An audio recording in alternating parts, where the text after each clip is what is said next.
Bismillahirrahmanirrahim. Assalamualaikum warahmatullahi wabarakatuh. Alhamdulillahi rabbil alamin.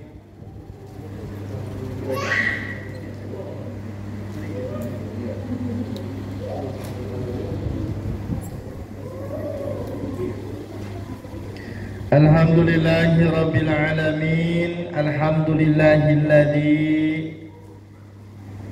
anzalal Qur'an hudan linnasi wa bainatin minal huda wal furqan wa subhanalladzi asra bi'abdihi laylan minal masjidil haram ilal masjidil aqsa alladzi barakna hawlahu linuriyahu min ayatina innahu huwas samiul basir.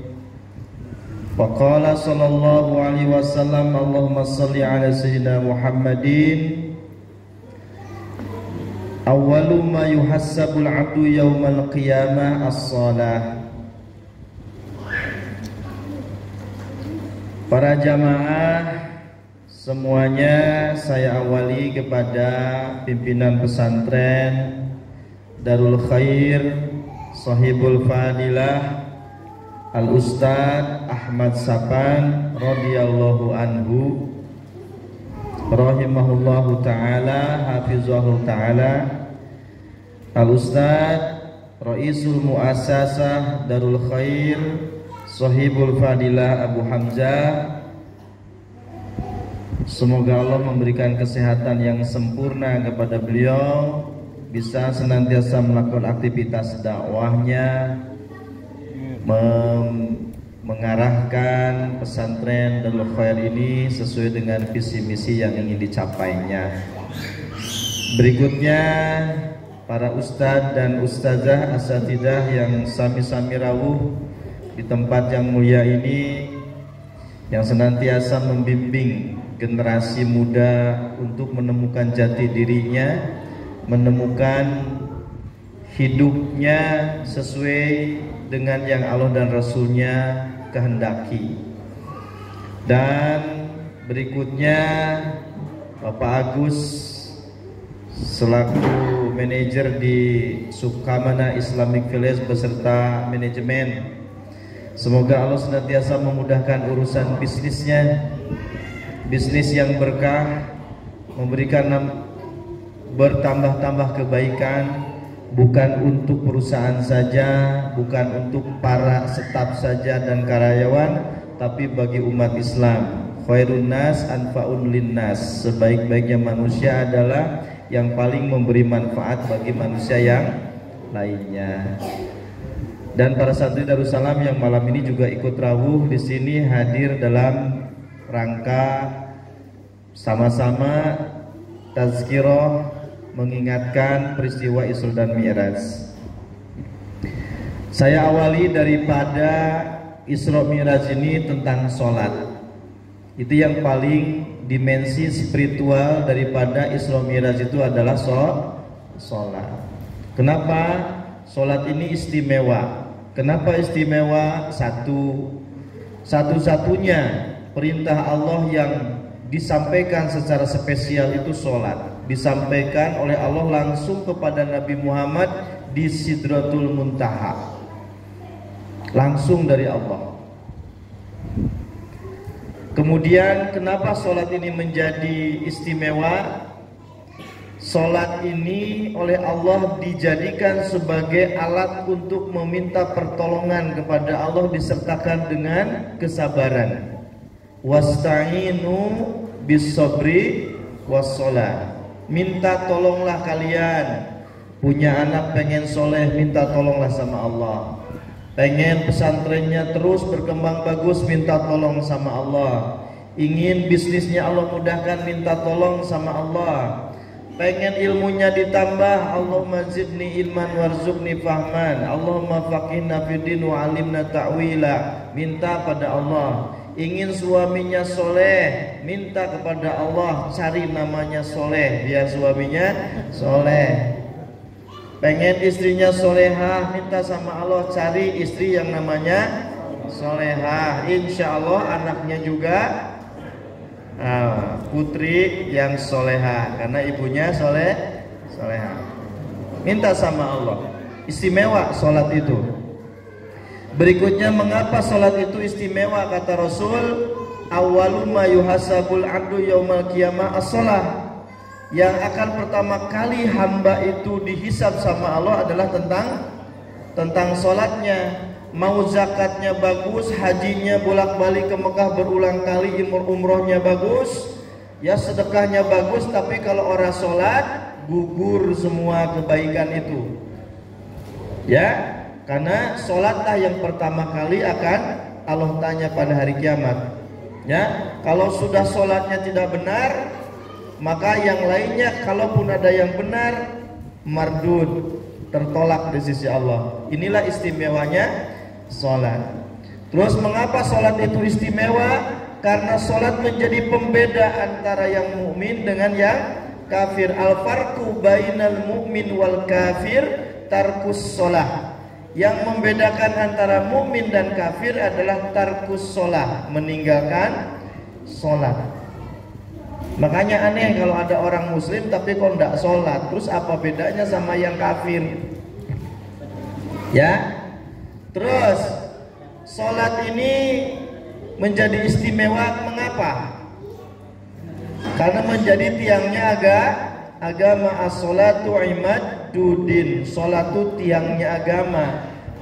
Tiang itu, ini masjid kalau nggak ada tiangnya gimana? Ambruk. Orang mukmin kalau ndak sholat berarti tiangnya nggak ada. Kalau tiangnya nggak ada apa? Cepet galau, cepet sedih, cepat kecewa, bingung, linglung, pasti begitu. Ambruk kehidupannya. Tapi orang yang tahu sholat sebagai media, dia punya hajat sholat, dia punya pengen dapat jodoh sholat, istikharah, dia pengen kebutuhan sholat hajat. Dia paham dengan sholat itu sehingga tidak mudah galau. Ya, yang berikutnya pada hari kiamat, orang yang di dunianya biasa sholat akan mudah sama Allah disuruh sujud. Nanti dibuka surah Al-Qalam ayat 3 dan 4. Yauma yukshapu ansakin, pada hari dimana betis-betis tersingkap, maksudnya pada hari kiamat. Yud'auna ila sujud, mereka orang-orang munafik disuruh sujud sama Allah, fala yastati'un, tapi mereka nggak bisa sujud. Kenapa? Karena di dunianya tidak biasa sujud. Ya, ini tentang keistimewaan sholat. Makanya dijaga sholat. Orang yang nggak pernah sholat nanti masuknya ke neraka sakor. Para penduduk neraka sakor ditanya sama Allah, masalakukum fis sakor, apa yang membuat kamu masuk neraka sakor? Qalu, mereka menjawab, lam nakum minal musallin, kami dulu di dunia tidak termasuk orang-orang yang menegakkan sholat. Gitu ya. Nah, itu pentingnya sholat. Oleh karena itu dijaga sholatnya. Kalau sholatnya bagus, insya Allah kehidupan yang lainnya akan bagus. Aslih nafsaka ma'allah, perbaikilah hubunganmu dengan Allah, maka Allah akan memperbaiki hubunganmu dengan manusia di dunia. Urusan-urusannya Allah berikan jalan keluarnya. Ya, oleh karena itu pesan penting daripada Isra Mi'raj itu sholatnya kita jaga. Ya, bahkan kata Rasulullah, tidak cukup sholat 5 waktu saja, tambah dengan yang sunnah. Kenapa? Karena nanti yang wajibnya diperiksa ternyata banyak bolongnya. Kata Allah, coba periksa amalan sholat sunnahnya untuk menutup yang bolong-bolongnya. Kalau hari ini kita masih biasa cuman yang fardunya saja, sekarang qobliyah subuhnya ditambah. Rakaataini qoblal fajri khairun minad dunya wa ma fiha. 2 rakaat sunnah sebelum fajar, sebelum subuh lebih baik daripada dunia dan seisinya. Jadi kalau kita mampu melakukan rakaat sebelum subuh, kita sudah menggenggam dunia dan seisinya. Ya, terus apa lagi? Masuk sholat duhur, bagusnya sholat sunnahnya 4 rakaat qobliyah duhur 2 rakaat. Masih nunggu jamaah belum datang, berdiri lagi 2 rakaat 4 rakaat. Nanti sholat duhur setelah wirid, bangun ba'diyah duhur 2 rakaat. Ya, berdiri lagi 2 rakaat. Jadi semuanya total berapa? 4 tambah 4 tambah 4 12 rakaat. Kata Rasulullah, siapa yang melakukan itu, Allah catat dia telah melaksanakan sholat tahajud meskipun malamnya kelewat tahajudnya. Qobliyah asar laksanakan, ba'dal maghrib laksanakan, ba'dal isya. Setiap wudu, sholat syukrul wudu 2 rakaat. Itulah yang membuat Bilal masuk surga. Satu saat Rasulullah mendengar terumpah sendalnya Bilal ada di surga. Padahal Bilalnya masih hidup di dunia. Dipanggillah pagi-pagi, ya Bilal, ta'al. Ya Bilal, kesini, tadi malam aku mendengar suara terumpahmu ada di surga. Kau punya amalan apa? Bilal dengan rendah hati menjawab, tidak ada ya Rasulullah, kecuali satu perkara yang tidak pernah aku tinggalkan selain yang wajib. Apa itu? Sejak aku bersyahadat masuk Islam, aku selalu berwudu dan diikuti dengan 2 rakaat sholat. Rupanya itu yang membuat Allah cinta kepada Bilal. Lakukan sholat syukur wudu. Kapan waktunya? Setiap wudu Anda boleh sholat sunnah, mau siang mau malam. Ya, tahajud malam meskipun 1 atau 2 rakaat laksanakan. Asa ayyab'atsaka rabbuka maqaman mahmuda. Semoga dengan tahajud itu Allah mengangkat derajat kamu ke tempat yang mulia. Rasulullah pesan kepada Abu Hurairah 3 perkara. Wahai Abu Hurairah, jangan kamu tinggalkan 3 perkara ini yang membuat Allah cinta kepadamu. Apa itu? 1, ya, as-saum salasata ayyam fi kulli syahrin. Saum 3 hari setiap bulan Islam. 13, 14, 15. Yang kedua apa? Jangan kau tinggalkan 2 rakaat sholat duha. Jangan kau tinggalkan 2 rakaat sholat duha. Setiap tubuh kita, kata Rasulullah, dalam tubuh kita ada 360 persendian. Dan kata Rasul, setiap sendinya harus dikasihkan sedekah nih. 1, 2, 3, 4, 5, 6. Banyak sekali sendi-sendi, kata Rasul, harus disedekahi setiap hari. Aisyah bertanya, bagaimana Rasulullah, adakah orang yang mampu bersedekah untuk setiap sendi kita? Kata Rasulullah, cukup rakaatani duha. Kau melaksanakan 2 rakaat duha sama dengan telah memberikan sedekah kepada seluruh tubuh kita, sendi dalam tubuh kita. Yang ketiga apa? Pesan Rasulullah kepada Abu Hurairah. Yang tadi pertama apa? Yang pertama apa pesan Rasulullah kepada Abu Hurairah? Saum 3 hari dalam setiap bulan, 13, 14, 15. Pesan kedua, sholat duha 2 rakaat minimal, maksimumnya 8 sampai 12. Kemudian yang ketiga, witir sebelum tidur. Sholat witir sebelum tidur. Setelah tidur boleh lebih afdol. Tapi bagi yang kerepotan, kecapean, yang biasa kerja capek ya, maka diupayakan sebelum tidur melaksanakan sholat witir meskipun hanya satu rakaat saja. Ya, itu pesan Rasulullah kepada Abu Hurairah. Kenapa Abu Hurairah diberikan pesan witir sebelum tidur? Karena Abu Hurairah itu orangnya senang begadang. Kenapa begadang? Menulis hadis. Makanya beliau tuh hadisnya banyak, melebihi hadisnya Ali bin Abi Thalib. Padahal Ali bin Abi Thalib itu masuk Islamnya sejak kecil, 8 tahun. Sementara Abu Hurairah baru masuk Islam 4 tahun sebelum Nabi Muhammad SAW wafat. Tapi mengapa hadisnya lebih banyak? Karena beliau ahlu sufah, tinggal di Masjid Nabawi. Beliau tidak punya keluarga, tidak punya istri, tidak punya anak, tidak punya sanak famili, tidak punya keluarga, miskin, gak punya harta. Sama Rasul suruh tinggal di masjid Nabawi jadi Ahlus Suffah. Kerjaannya tiap hari dampingin Rasul, ngaji siang malam siap waktu, maka hadisnya lebih banyak. Bukan seperti orang liberal, itu kok bisa Abu Hurairah meriwayatkan hadis begitu banyak? Apa dia pabrik hadis? Gitu. Tujuannya apa? Orang liberal tujuannya ingin melemahkan Abu Hurairah. Nanti kalau Abu Hurairahnya disebut lemah, pembohong, maka seluruh hadis yang diriwayatkan oleh beliau menjadi tidak laku bagi kita.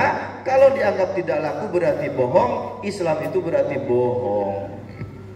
Itu orang liberal strateginya begitu. Apa? Menyerang sahabat. Itu tentang sholat. Jadi lengkapi sholat itu dengan sholat sunnah, supaya kekurangan-kekurangan sholat fardu kita bisa ditambal dengan yang sunnah. Ya, dari kecil 7 tahun anak sudah diajarkan sholat. Anak laki-laki boleh dibawa sama bapaknya. Saya lihat di YouTube di Timur Tengah itu, anak kecil segede tadi Lala sama siapa tadi, Roya, ya Aliwa, Roya Aliwa ini pahulin tua ya, itu diikat dengan tali ke tangan ayahnya supaya nggak lari, ya.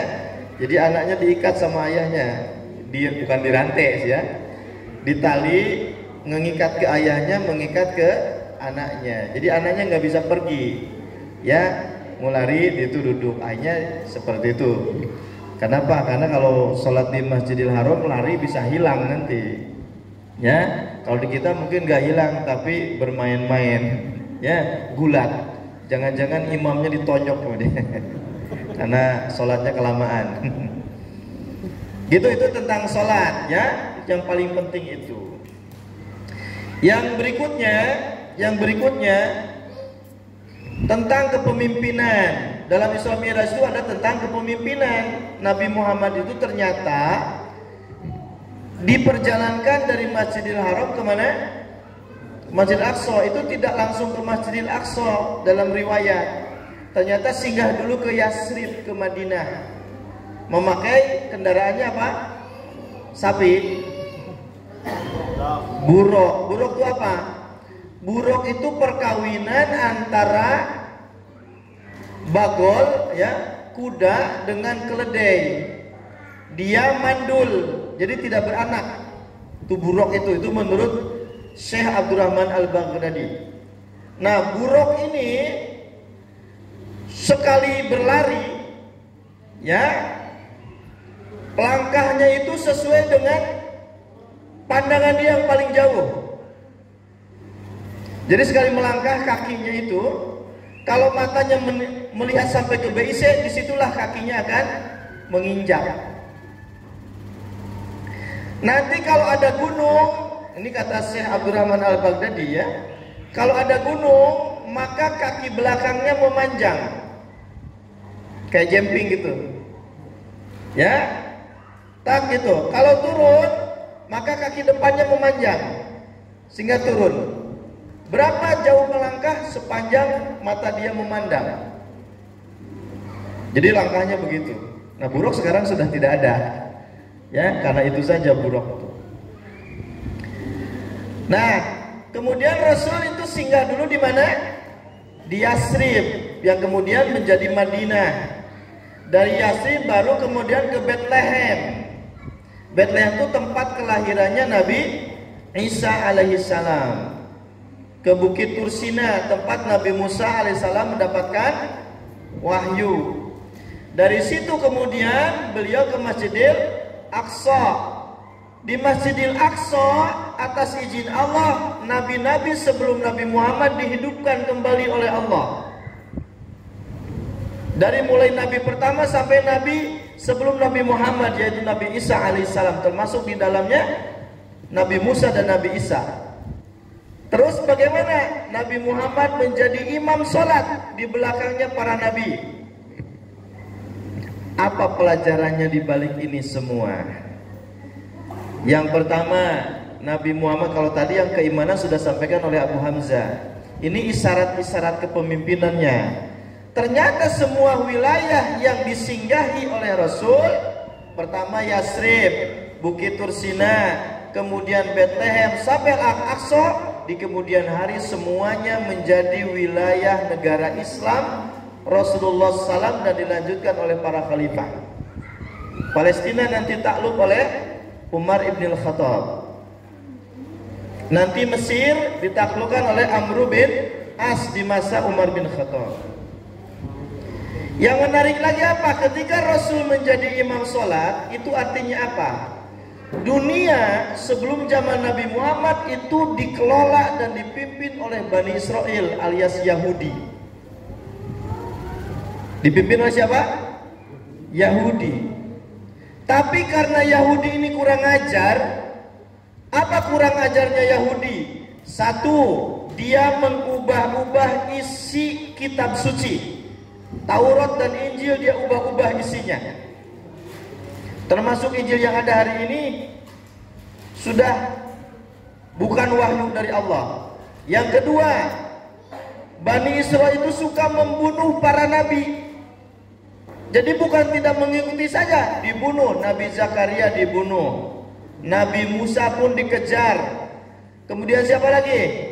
Nabi Isa pun mau disalib. Nabi Zakaria digergaji. Ini Bani Israel. Ya, maka orang yang seperti ini tidak layak memimpin dunia, karena dunia akan hancur jika berada di tangan orang Yahudi seperti ini. Maka sholat yang tadi dipimpin Nabi seakan-akan para Nabi menyerahkan kepemimpinan mereka kepada Muhammad SAW. Dan sejak saat itu seluruh syariat Nabi terdahulu tidak layak lagi dipakai oleh kita. Setelah datang Nabi Muhammad membawa Al-Quran, maka ajaran sebelumnya dihapuskan.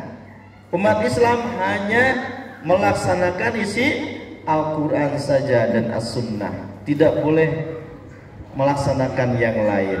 Nah gitu jamaah. Ada peristiwa menarik juga. Di Madinah Rasul dikasih khomer dan susu. Di Madinah, di Masjidil Aqsa oleh Jibril. Kalau ini apa nih? Ini apa? Jus ya. Nah ini tapi Nabi Muhammad bukan dikasih jus. Nabi Muhammad dikasih susu dan khomer. Kata Jibril, ikhtar, pilihlah Muhammad, mana yang kau pilih. Nabi Muhammad tanpa ragu dan yakin mengambil susu, tidak mengambil khomer. Bayangkan kalau Nabi Muhammad ngambil, umatnya tebleng semuanya, umatnya mabuk semuanya. Nabi Muhammad memilih susu, artinya apa? Islam adalah agama yang fitrah, sesuai dengan fitrah manusia. Siapapun yang menyalahi Islam keluar dari fitrah. Contoh LGBT keluar dari fitrah, ya sengsara nanti. Nah baik, itu singgungan tentang Isra dan Mi'raj. Jamaah rahimakumullah. Berikutnya, lalu manusia ada yang taat, ada yang tidak taat dengan ajaran Islam ini. Sehingga yang taat disebut muttaqin, sementara yang tidak taat disebut banyak fasikin, zolimin, kadzibin, zolimin. Kenapa manusia bisa berbuat dosa? Apa dorongan manusia berbuat dosa? Ada yang tahu? Ada yang tahu? Syekh Imam Nawawi Al-Bantani menyebutkan penyebab dosa itu dua. Penyebab dosa itu apa? Yang pertama apa? Kesombongan. Yang kedua syahwat, keinginan. Kalau syahwat itu artinya apa? Keinginan yang bertentangan dengan Al-Quran. Itu namanya syahwat. Misalnya pengen nikah sesama jenis, itu syahwat. Keinginan yang menyalahi. Anda pengen kaya tapi dengan cara riba, itu artinya syahwat. Jadi dosa itu disebabkan oleh kesombongan atau syahwat. Iblis itu berdosa karena sombong. Iblis itu berdosa karena sombong. Iblis bukan tidak tahu yang menciptakan dirinya Allah. Iblis bukan tidak tahu kalau Allah itu satu, nggak banyak. Ya, Dia paham itu. Iblis mengerti Allah yang menciptakan alam dunia dan seisinya ini. Iblis juga tahu yang menciptakan dirinya adalah Allah. Iblis juga tahu yang menciptakan Adam adalah Allah. Tapi ketika Allah perintahkan para malaikat sujud, iblis, jin juga sujud. Iblis itu bagian daripada jin, ya. Eksekutifnya jin namanya iblis. Ya. Disuruh sujud, para malaikat sujud, iblis nggak mau. Ketika ditanya sama Allah, "Man lantas sudah apa yang menghalangi kamu tidak bersujud kepada Adam?" Apa kata iblis? "Ana khairun minhu." Karena aku lebih baik daripada Adam. Khalaqtani min nar, engkau ciptakan aku dari api. Wa khalaqtahu min tin, sementara engkau menciptakan Adam dari tanah. Aku ini lebih baik daripada Adam. Bagaimana orang yang lebih apa? Makhluk yang lebih baik harus sujud kepada yang lebih rendah. Kesombongan iblis. Oleh karena itu sombong itu apa? Definisi sombong apa? Menolak kebenaran dan merendahkan orang lain. Itu sombong. Jadi sombong itu bukan yang bajunya bagus, mobilnya mewah, rumahnya mewah. Bukan. Orang yang sombong itu orang yang menolak kebenaran. Menolak syariat Islam itu orang sombong. Ya, menolak syariat Islam, menolak hukum Allah, menolak perintah Allah, itu namanya orang sombong.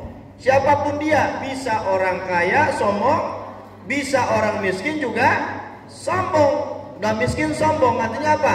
Udah mah miskin disuruh sholat kagak sholat. Ya, orang kaya pun sombong. Sudah mampu berzakat tetap tidak berzakat, itu namanya sombong. Ya, jadi sombong itu apa? Menolak kebenaran dan merendahkan orang lain. Jadi yang sombong bisa orang kaya sombong, bisa yang miskin juga sombong ketika keduanya menolak kebenaran. Jadi dosa iblis disebabkan karena apa? Karena sombong. Dosa sombong itu susah tobatnya. Selama kesombongannya ada pada, kalau dia seorang ulama salah, dibenerin sama santrinya, kira-kira gampang nggak nerimanya? Ngopo ini santri belajar alim batasnya gua yang ngajarin. Makanya kalau seorang alim salah, tidak mudah dia minta maaf. Kalau pejabat salah, tidak mudah dia minta maaf. Kenapa? Karena saya merasa pejabat, saya merasa seorang ulama. Ya, jarang sekali ada yang mengeluarkan fatwa salah lalu kemudian dicabut lagi lalu bilang, "Maaf yang kemarin salah ya." Ulama-ulama terdahulu begitu. Ya, contoh nih sebagai contoh, Ahmad bin Hambal. Imam Ahmad bin Hambal. Satu saat beliau berziarah kubur bersama sahabatnya yang sama-sama ulama. Di kubur itu ada orang yang lagi baca Quran. Kata Ahmad bin Hambal, "Hei fulan, bid'ah itu bid'ah. Bid'ah." Nggak ada yang seperti itu. Akhirnya orang yang baca Quran itu berhenti dan pergi. Sahabat Ahmad bin Hambal yang sama-sama ulama ini bertanya, "Wahai Abu Abdillah, bagaimana pendapatmu tentang si fulan?" Si fulan itu perawi hadis. Sebutlah di sininya ada Mas Eja. "Wahai Ahmad bin Hambal, bagaimana pendapat Anda tentang perawi hadis Ahmad Eja Kirana?" Ini masih bujangan ya. Perawi. Kata Ahmad bin Hambal, "Oh, Eja itu sikoh, bisa dipercaya, jujur, hafalannya banyak, hafalannya kuat, tidak pernah berbohong. Jadi hadis yang diriwayatkan oleh Eja diterima." Begitu kata Ahmad bin Hambal. Lalu sahabat Ahmad bin Hambal berkata, "Wahai Ahmad bin Hambal, sesungguhnya aku mendengar dari Eja meriwayatkan bahwa membaca Al-Quran di tempat di pemakaman adalah dibolehkan, bagian daripada sunnah Rasul." Setelah mendapatkan penjelasan begini, gimana Ahmad bin Hambal?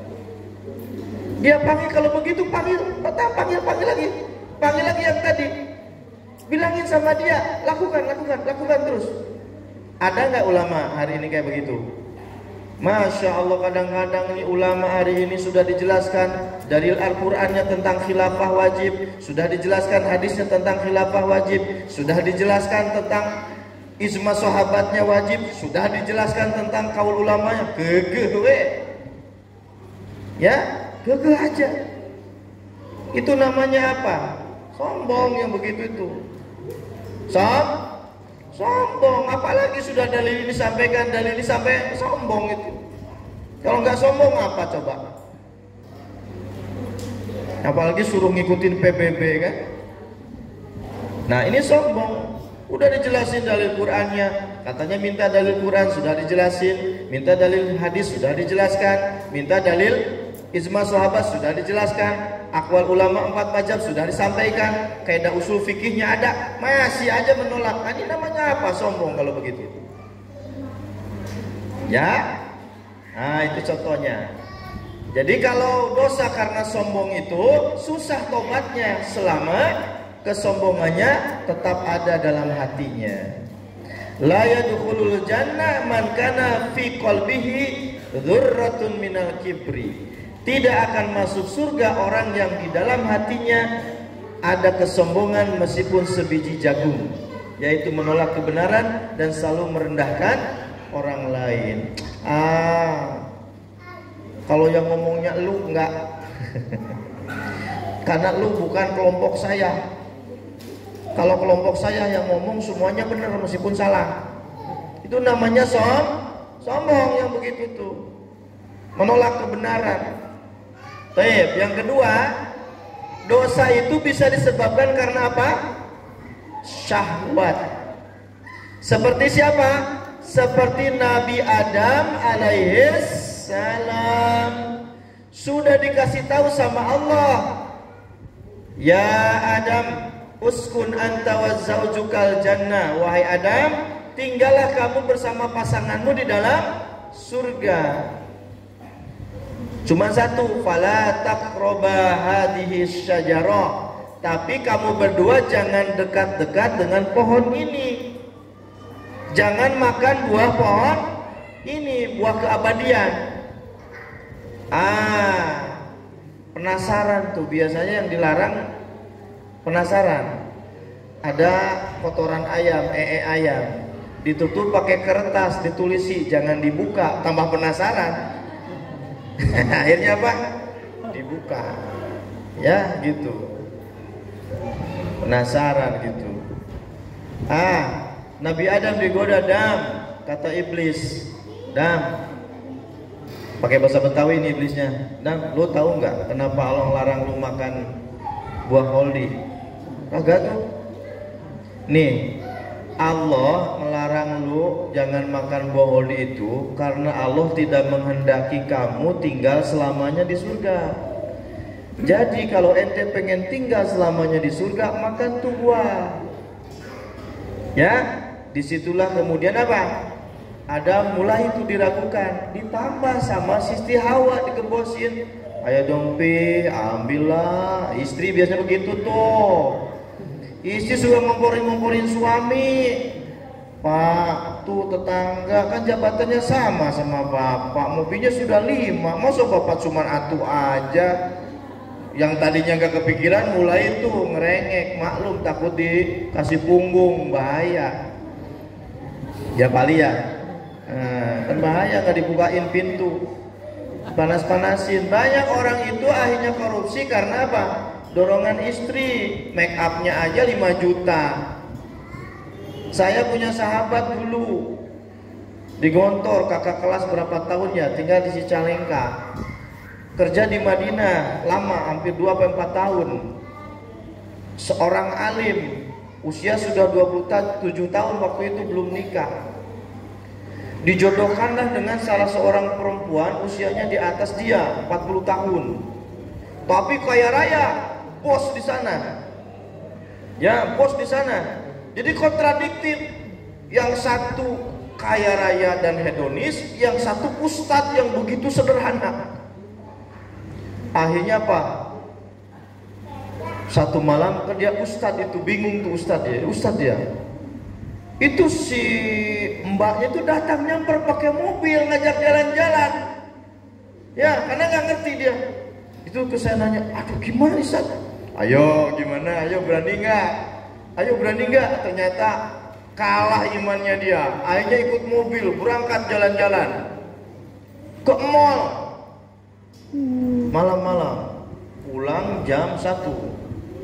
Saya percaya dia nggak melakukan apa-apa, cuman kebayang hatinya dia deg-degannya gimana gitu ya, Ustadz, ya, dan Ustadznya tanda kutip ekstrim. Kalau ada orang nggak sholat itu pinggir jalan di sepanjang jalan pasar di Pangalengan, kalau sudah bunyi azan dia keluar rumah dari ujung sana ditepokin tukang kaki lima, ayo sholat sampai ke sono. Nggak ada yang begitu, ya. Coba bayangkan orang ekstrim begitu. Solu subuh, kalau saya di lantai 2. Subuh azan belum bangun, dia datang naik ke atas. Bluk solu. Ketat sekali. Mulai digoda tuh. Aduh, akhirnya apa? Malam itu dia ke mall tuh. Belanja.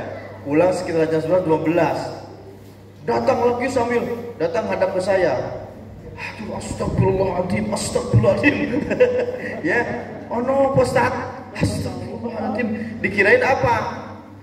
Aduh, bingung saya. Masa Ustaz Roni beli make up 7 juta sama bra doang? Sama bra 7 juta malam ini. Saya gimana kalau jadi suaminya nanti? Makan lo. Ya. Jadi dia bingung, masa satu malam kosmetik sama pakaian dalam saja harus 7 juta. Akhirnya singkat cerita dia menikah lah. Dan ternyata qadarullah tidak lama memang, karena bertolak belakang ya. Bertolak belakang tuh. Ya kadang-kadang begitu tuh, suami hanya nggak kuat karena apa? Dorongan istri. Ya, Nabi Adam juga tadi tuh Siti Hawanya ayolah ambil, akhirnya Nabi Adam alaihissalam lupa dengan larangan Allah, jangan. Nah, itu syahwat, keinginan, sudah tahu dilarang tapi ingin, itu namanya syahwat. Jadi syahwat itu sudah tahu dilarang tapi ingin, nah itu namanya syahwat. Misalnya anak-anak muda nih pengen pacaran, nah itu syahwat. Ya, tersebut dengan hawa nafsu. Nah, tapi kalau syahwat itu, kata Syekh Imam Nawawi, kalau dosa karena syahwat itu mudah tobatnya. Begitu dia ingat dosa, menyesal dia. Makanya Nabi Adam alaihissalam pun cepat bertobat. Pertobatannya 1000 tahun, tidak pernah kemudian lupa apa? Rabbana ya Rabbana zalamna anfusana fa illam taghfir lana wa tarhamna lanakunanna minal khasirin. Terus diucapkan itu. Konon katanya wallahu alam Nabi Adam diturunkan di mana? Di wilayah Arab, Siti Hawa di India. Nanti bertemunya di Jabal Rahmah. Ya, bertemu. Bayangkan dunia isinya cuma 2 orang itu. Ya, keliling-keliling tuh. Gede banget kapling, nggak usah, belum ada SIP waktu itu. Ya, besar sekali keliling-keliling tuh. Bertemu di Jabal Rahmah, dipertemukan. Ya, itu dosa karena syahwat. Nah, kata nah, kemudian berikutnya Allah Subhanahu wa taala menciptakan malaikat. Malaikat Allah kasih akal, tapi tidak dikasih syahwat. Allah ciptakan binatang, dikasih syahwat tapi tidak dikasih akal. Allah ciptakan manusia, diberi akal dan juga diberi syahwat. Maka siapa saja yang akalnya bisa menguasai syahwatnya, maka dia akan lebih mulia daripada malaikat. Paham? Dan barang siapa syahwatnya menguasai akalnya, maka dia akan lebih rendah daripada binatang. Paham tuh? Oleh karena itu, akal ini anugerah yang sangat luar biasa dari Allah kepada kita. Yang membedakan kita dengan makhluk Allah yang lain ini akal ini. Makanya Islam sangat menjaga akal. Tidak boleh narkoba, karena narkoba akan merusak akal. Ya, tidak boleh banyak menonton yang pono-pono kemudian karena akan merusak akal. Tidak boleh membaca bacaan-bacaan yang cabul karena kelamaan nanti akan merusak akal. Islam melarang hal-hal yang bisa merusak akal. Ya, akal dijaga. Sebaliknya Islam memerintahkan kita ngaji, belajar supaya akalnya dibina. Akalnya mengerti mana yang wajib, mana yang sunnah, mana yang haram, mana yang mubah, mana yang makruh, dia ngerti. Tapi kalau nggak pernah dibina, dia nggak ngerti mana yang wajib, nggak ngerti. Sholat nggak bisa, baca Quran nggak bisa. Kenapa? Karena akalnya tidak dibina. Jadi saya ulangi lagi, Allah ciptakan malaikat diberikan akal tapi tidak diberi syahwat. Malaikat gak pernah pengen perempuan. Ya, binatang Allah kasih syahwat tapi tidak diberikan akal. Manusia Allah berikan akal sekaligus syahwat. Maka siapa yang akalnya menguasai syahwatnya, dia akan lebih mulia dari malaikat. Dan siapa yang syahwatnya menguasai akalnya, maka dia akan lebih rendah daripada binatang. Rawat akal kita dengan cara apa? Mengaji. Rasulullah Shallallahu Alaihi Wasallam berdakwah berapa tahun? Berapa tahun? 50 tahun? 23 tahun. 13 tahun di Mekah, 10 tahun di Madinah. Untuk apa? Membina manusia mengerti Islam. Membina manusia mengerti Islam. Dipahamkan dari mana kita berasal, untuk apa kita hidup di dunia, setelah mati mau kemana. Rasulullah memahamkan manusia tentang itu. Dari mana dia asal usulnya, dari ayahnya, ayahnya dari mana, dari ayahnya lagi, ibu bapaknya dari mana, dari ibu bapak, terus yang terakhir dari mana? Ya, diajarkan dari Allah Subhanahu wa taala. Allah itu beda dengan kita. Kita butuh makan, Allah enggak butuh makan. Kita kalau enggak minum kita mati, Allah enggak butuh air. Laisa kamislihi syai'un. Allah tidak sama dengan makhluknya. Allah tuh satu, enggak banyak. Qul huwallahu ahad, Allahus samad, lam yalid, tidak melahirkan. Berarti Allah tidak punya anak, tidak punya cucu, tidak punya apa lagi? Cicit.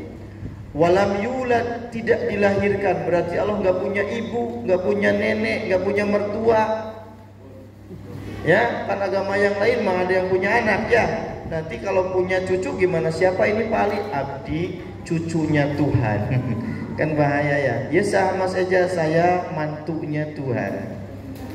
Ya, berbeda Tuhan Allah. Lalu kata Allah, aku ciptakan kamu di dunia untuk apa?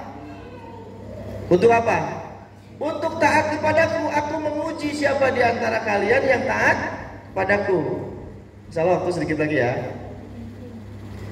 Kata Allah, coba ibu-ibu saya tanya nih, saya beli aqua ini harganya 10.000. Saya jual ke ibu-ibu 15.000, dapat untung berapa?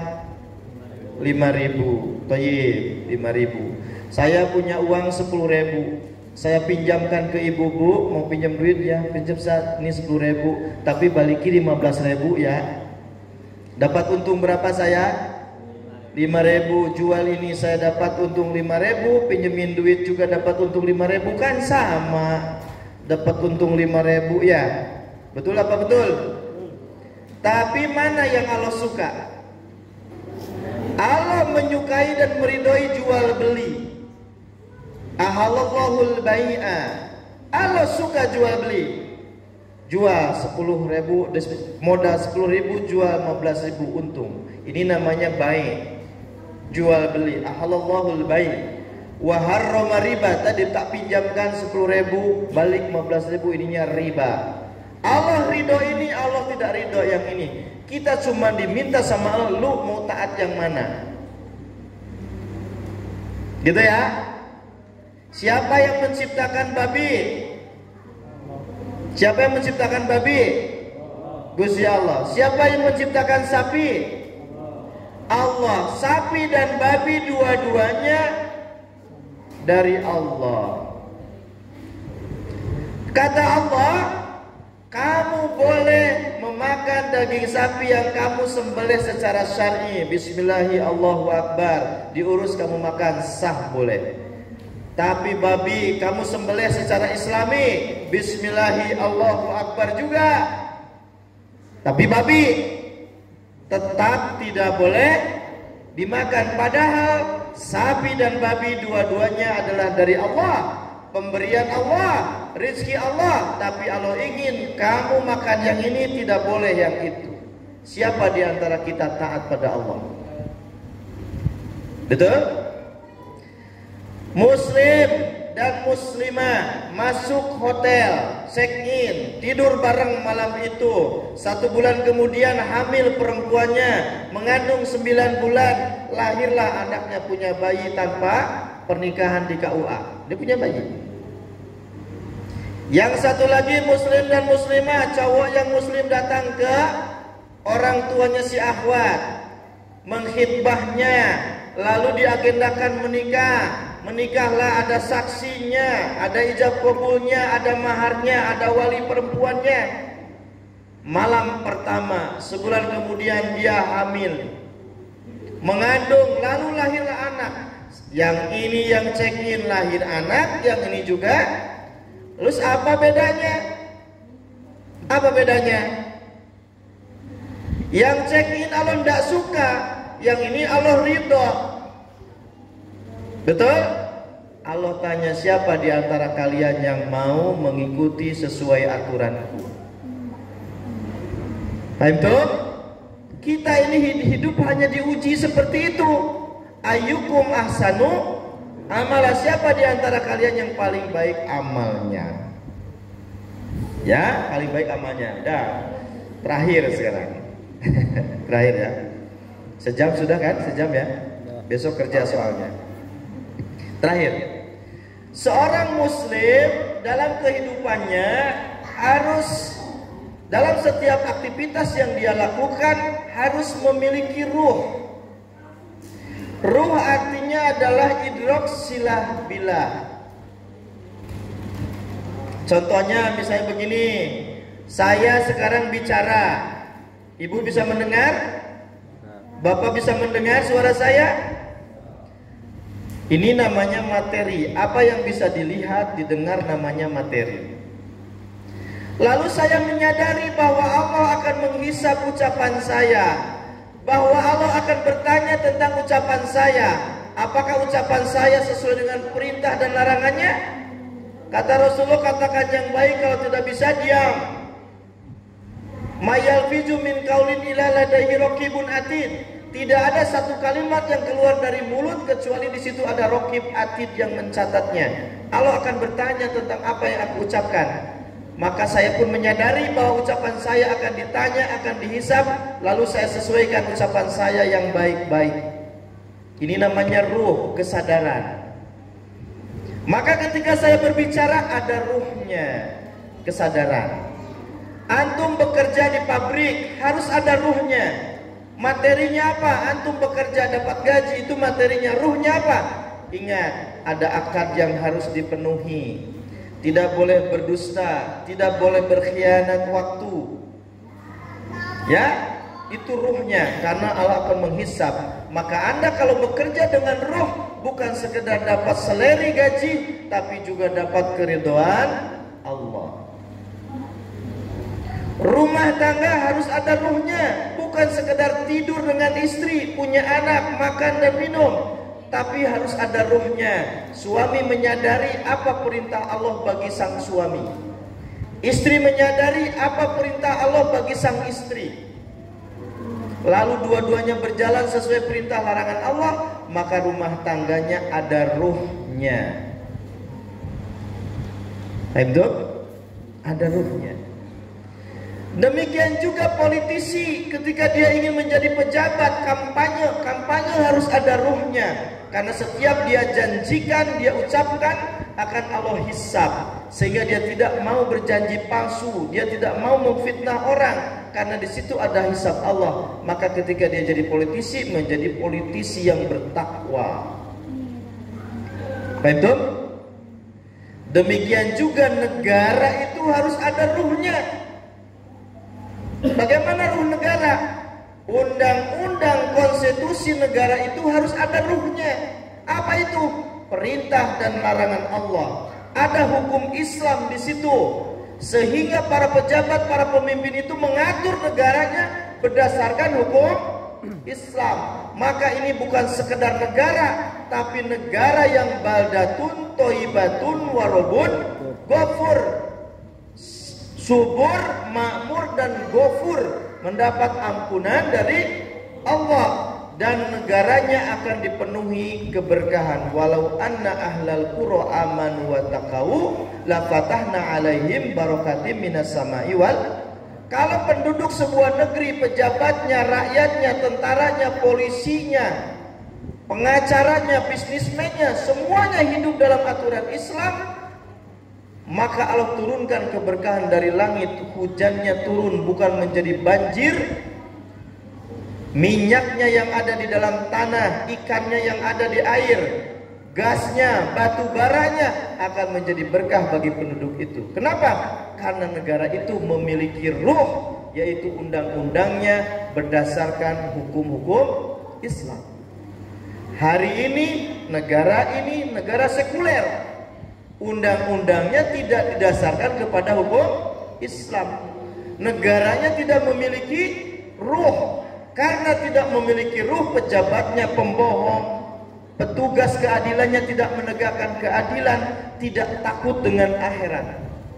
Oleh karena itu, jamaah Darul Khair harus punya cita-cita satu saat memiliki sebuah pemerintahan yang memiliki ruh, yang menerapkan syariat Islam secara kafah. Karena Rasulullah dulu diutus untuk membawa Islam dan menciptakan manusia yang hidup berdasarkan Islam, bukan dengan ajaran yang lain.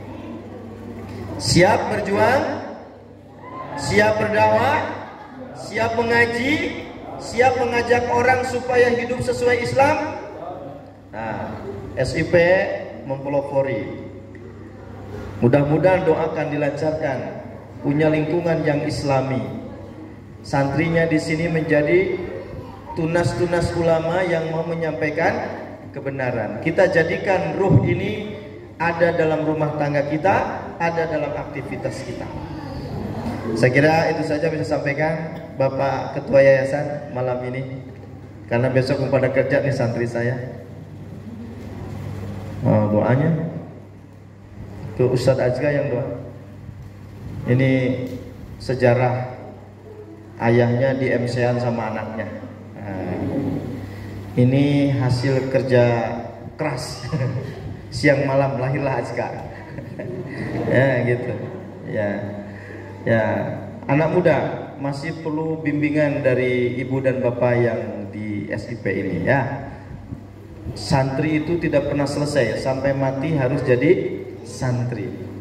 Ya. Harus sampai santri itu sampai tua. Tidak ada karena sudah selesai pesantrennya tidak santri. Ya. Harus santri sampai mati. Ya, harus jadi santri sampai mati santri. Tidak berhenti belajar terus. Ya, ilmu Allah itu sebanyak lautan. Jika pohon-pohon yang di dunia itu dijadikan pena untuk menulis ilmu Allah, tidak akan pernah habis.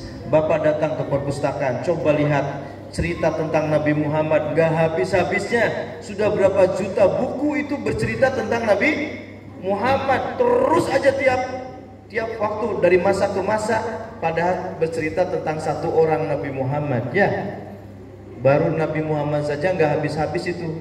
Ada Nabi Muhammad sebagai pebisnis, Nabi Muhammad sebagai yatim piatu, Nabi Muhammad sebagai tetangga, Nabi Muhammad sebagai sahabat, Nabi Muhammad sebagai kepala keluarga, Nabi Muhammad sebagai pemimpin gerakan, Nabi Muhammad sebagai panglima perang, Nabi Muhammad sebagai kodi pengadilan, Nabi Muhammad sebagai pengembala kambing, Nabi Muhammad banyak nggak habis-habis.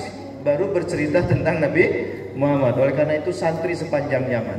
Ya, baik, kita tutup pertemuan kita malam ini. Mudah-mudahan ada manfaatnya yang tadi saya sampaikan. Jika sudah tahu, semakin menguatkan pengetahuan kita. Bagi yang belum tahu apa yang disampaikan, menjadi ilmu baru buat kita. Semoga Allah Subhanahu wa taala memberikan istiqomah kepada kita, menjadikan kita umat Nabi Muhammad SAW yang mendapatkan syafaat beliau, dan kita bisa bertetangga nanti di surga bersama Muhammad sallallahu alaihi wasallam, para syuhada, para siddiqin yang diberikan nikmat atas mereka. Al-Fatihah. A'udzu billahi minasyaitonir rajim. Bismillahirrahmanirrahim. Alhamdulillahirabbil alamin. Arrahmanir rahim. Maliki yaumiddin. Iyyaka na'budu wa iyyaka nasta'in. Ihdinas siratal mustaqim. Shiratal ladzina an'amta 'alaihim ghairil maghdubi 'alaihim waladdallin. Subhanallah wa bihamdi subhanallahil azim, adada khalqihi wa zinata 'arsyihi wa ridha nafsihi wa midada kalimatihi. Wa sallallahu ala sayyidina Muhammadin wa ala alihi wa sahbihi wa baraka wa sallam. Allahumma salli ala sayyidina Muhammadin salatan tunjina biha min jamil ahwali wal afat, wa tutahhiruna biha jami'as sayyi'at, wa taqdilana biha jami'al hajat, wa tarfa'u biha indaka a'la darajat, wa tuballighuna biha aqsal ghayati min jamil khair bil hayati wa ba'dal mamat. Rabbana zalamna anfusana fa illam taghfir lana wa tarhamna lanakunanna minal khasirin. Ya Allah, sesungguhnya kami seringkali menzalimi diri kami, maka ampunilah kami dan sayangilah kami. Jika Engkau tidak mengampuni kami dan menyayangi kami, sungguh kami termasuk orang-orang yang merugi ya Rabb. Allahumma ighfir lana wa li walidina warhamhum kama rabbawna shighara. Ya Allah, ampunilah kami dan dosa kedua orang tua kami, sayangilah kami dan sayangilah kedua orang tua kami sebagaimana mereka menyayangi kami. Waj'al jannatal firdausa ma'wahum wa maswahum. Jadikanlah surga Firdaus tempat mereka yang terbaik ya Allah ya Rabbal alamin. Rabbi ja'alni muqimas sholati wa min dzurriyyati ya Rabbana wa taqabbal du'a. Ya Allah, jadikanlah kami dan turunan kami golongan yang menegakkan salat. Allahumma a'inna ala zikrika wa syukrika wa husna ibadatik. Ya Allah, tolonglah kami agar senantiasa mengingatmu dan memperbaiki ibadah kami kepadamu. Rabbana hab lana min azwajina wa dzurriyyatina qurrata a'yun waj'alna lil muttaqina imama. Ya Allah, anugerahkanlah kepada kami pasangan anak-anak kami yang menyejukkan hati kami, menenteramkan hati kami, menambahkan kebahagiaan kepada kami, dan jadikanlah kami para pemimpin orang-orang yang bertakwa ya Rabbal alamin. Allahumma faqihna fid din wa 'allimna ta'wila. Ya Allah, pahamkanlah kami, faqihkan kami dalam ilmu agama, dan ajarkanlah kepada kami ta'wil yang benar ya Rabbal alamin. Allahumma rzuqna husnal khatimah wa na'udzubika min su'il khatimah. Allahumma yassir lana umurana wa umur walidina wa umur masyayikhina wa asatidatina wa ikhwanil ladina sabaquna bil iman ya Rabbal alamin. Allahumma salimna wal muslimin wa afina wal muslimin wa qina wa iyyahum min jami'i syarri masa'ibid dunya wa din. Allahumma ighfir lil mu'minina wal mu'minat wal muslimina wal muslimat al ahya'i minhum wal amwat. Ya Allah, mudahkanlah urusan Sukamana Islamic Village, mudahkanlah urusan bisnisnya ya Allah. Jadikanlah hati manusia cenderung untuk tinggal di SIP ini ya Allah. Jauhkanlah muamalah mereka dari muamalah yang tidak Engkau ridhoi ya Rahman ya Rahim. Ya Allah, mudahkanlah urusan pesantren Darul Khair. Berikanlah keberkahan dalam pembangunan pesantren ini. Berikanlah keberkahan kepada para pemimpin pesantren ini, para guru, para asatidnya, dan orang-orang dan keluarga besar pesantren Darul Khair ini ya Allah. Ya Allah, anugerahkanlah kepada warga SIP ini keberkahan yang sempurna dalam hidupnya, dalam usianya, dalam hartanya, dalam rezekinya dan anak-anaknya Rabbal alamin. Subhana rabbika rabbil izzati amma yasifun wa salamun alal mursalin walhamdulillahi rabbil alamin. Wassalamualaikum warahmatullahi wabarakatuh.